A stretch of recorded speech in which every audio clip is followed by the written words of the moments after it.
$65,450 is how much these iPhone cases generated on Etsy in just a few months. And if we do a little bit more digging, we can find these print-on-demand iPhone cases are selling for about $7, and we can resell them for about $22 plus shipping, providing us with about $17 in profit per case. Now you're probably wondering, well, how can I replicate these results? Not to worry, in this video, I'm gonna break down exactly, first off, the print-on-demand supplier that I recommend that you use, along with the specific step-by-step so you can have this listing up and running by the end of this video. But before we do so, let me do a quick introduction. My name is Luna. I'm a top 1% Etsy seller, and my goal is to share my knowledge about how to be successful on Etsy simply because I went through the school of hard knocks and I don't want you to go through what I went through to learn what actually works on Etsy. Well, without further ado, let's dive in. First things first, we're going to decide on a print-on-demand supplier to use for these iPhone cases. My personal favorite is Gelato because they fulfill 32 countries, which by the way can give your store an edge. You're not just limited to selling in the US. Additionally from that, they have a wide variety of iPhone cases that you can choose from. Now, if you're interested in getting 50% off your first sales within 3 days of you signing up, make sure to use this URL right here to get access to that offer. Now, the second thing that we're going to do is actually properly look at the listing and reverse engineer it. And what I mean by that is I'm going to dissect why it performed so well. Now, a recurring theme that I have seen on Etsy is this Spotify frame trend. And what I mean by that is that I have seen that in quite a few products. So now by simply going on Etsy and doing some additional research, I can see that these song plaques are actually quite popular. And a lot of customers or listings that are doing really well include a photo of best friend, a photo of a boyfriend, it could be a gift for an anniversary, the list goes on. So this comes to show me that folks actually like to have a photo of their close friends or husband, significant others. And this is an idea that I could easily put on an iPhone cases, and no one has done this on Etsy yet. So with this information, now comes the execution. This is where I'm going to put on my design hat. Now that we've decided on the design of the iPhone cases, we're going to open Canva. We're going to create a vertical template that is 1080 by 1920, and we're going to find music player elements. Now, the idea here is that we're going to emulate this Spotify trend, if you will, and we're going to create our own version for this iPhone case. Now, I'm going to add a photo. In this case, I'm going to add a Polaroid element just so that it's clear for my future customers that they can go ahead and upload their own photo, along with adding a customized song and any other element that they might want to add. So it's very important that customers understand that this is a personalized gift. Now, once my Canva template or my Canva design is done, what I'm going to do is go ahead and download it as a PNG. Now I'm going to go ahead and go on Gelato. Now, make sure that when you use Gelato that it's integrated with your Etsy store. This is something that you can do prior. Very easy integration, which makes it extremely easy for you to upload listings. Now I'm going to go to Gelato. I'm going to select a product. In this case, I'm going to select specific iPhone cases to my liking. I'm going to make sure that I also select all the different models. Now I'm going to upload the PNG that I created on Gelato. Another very important feature, which by the way is available if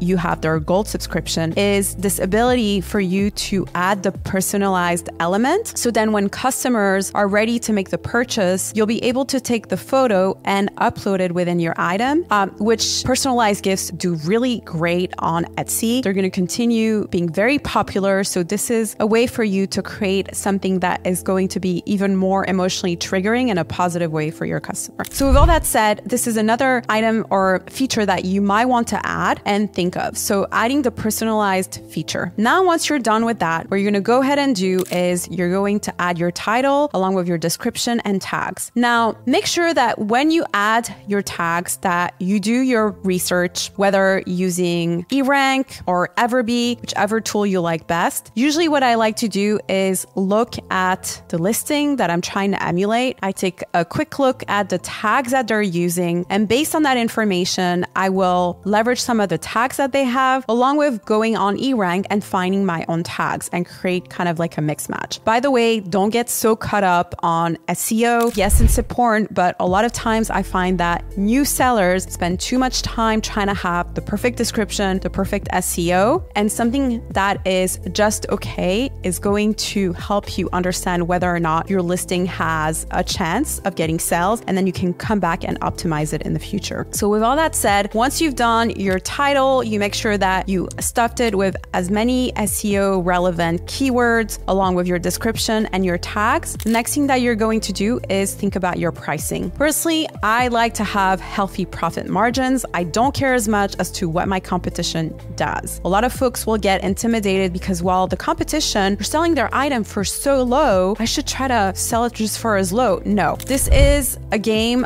of that's not going to get you anywhere. You want to make sure that you have a healthy profit margin. Usually what you want to do is make sure that you have at least 50 to 60% profit margin. In this case, we can sell the item for $22 plus shipping. And yes, you can definitely have plus shipping on this listing. Again, do not look at your competition. Because this item is personalized, people are going to have more of an emotional connection with this gift and they're going to be more willing to pay more for this iPhone case. Now, when you've done that, you're going to go ahead and publish it on Etsy. And that's it, guys. Really, it's that simple. Now, obviously, I'm simplifying the entire process, but Gelato makes it very easy for us, first and foremost, to upload our listing. You can also, by the way, design your listing directly on Gelato if it's a more simple design. In this case, I used Canva simply because I wanted to have the music player and add some other elements. And then once you've done that, it's just a matter of understanding the kind of keywords that you're going to want to add within your title, within your descriptions, and going from there, publishing it, make sure that you have a healthy profit margin. Now, obviously, the question that I often get after is like, well, how am I going to get views? How am I going to bring traffic? And that's the beauty of Etsy, guys. Etsy brings you the traffic. So instead of spending a lot of time and effort trying to either promote your listing on Pinterest or spending money on Etsy ads, which by the way are fine, but only once you're getting sales. The purpose of the exercise, especially when you're getting started, is to ensure that there's traction. And the way that you're going to get traffic is through your product and through these keywords that you're using. It's kind of a symbiosis of the two,